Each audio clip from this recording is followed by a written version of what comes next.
Why, after the wins in Georgia, is Lindsey Graham still calling the shots in the Senate Judiciary Committee, and why is it not you? Boy, it's a convoluted answer, Willie.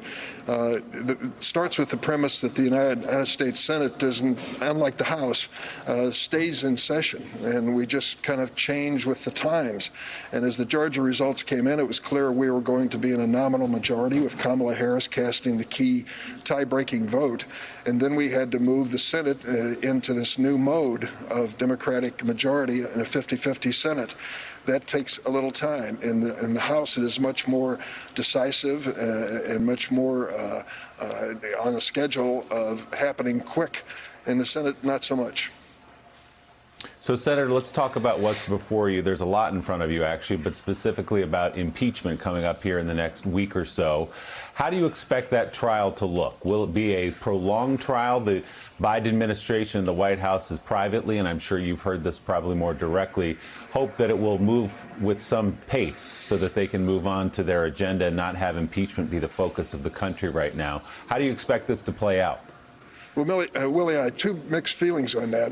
One is, of course, I want to make a record to think that 40% of Trump's followers still believe that it wasn't his followers who stormed the Capitol, but perhaps some left-wing organization, a Black Lives Matter organization. 40% of them still believe that madness.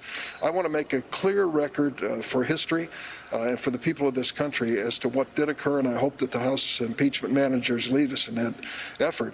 Secondly, though, I have to tell you, there is an air of solemnity on Capitol Hill today because one of our own, the Capitol Hill policeman, Brian Sicknick, who was killed by this insurrectionist mob on January 6th, is lying in repose in the United States Capitol, and we are all going to pay our tribute to him for giving his life for us on that day. But what a reminder it is that did happen when we were here. We were not just jurors, we were eyewitnesses to the occurrence.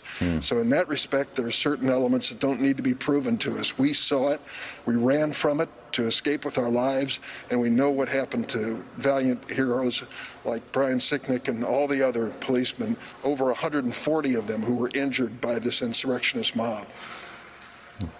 Yeah, and we were just looking again, Senator, while you've been speaking, at a live picture of Officer Sicknick lying in honor there in the Capitol. Senator Mike Barnicle has a question for you. Mike? Senator, obviously, you know, everyone knows, we are only 2 weeks into the new presidency, the Biden administration.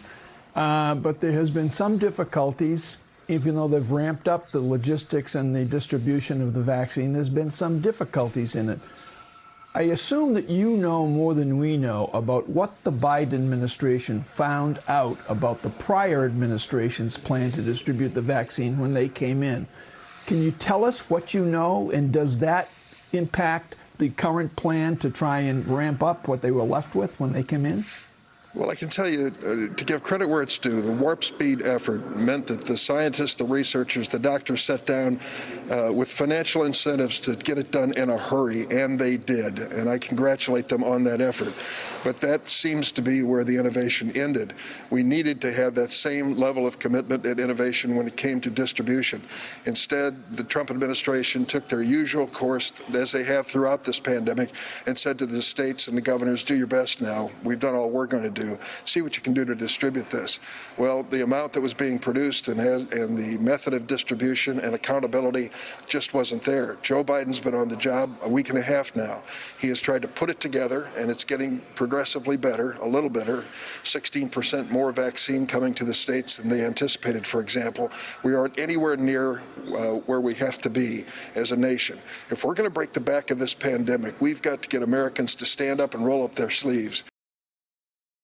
Hey, thanks so much for watching our YouTube channel. You can follow up on today's top stories and breaking news, or catch up on your favorite MSNBC shows all in one place. Download the NBC News app today.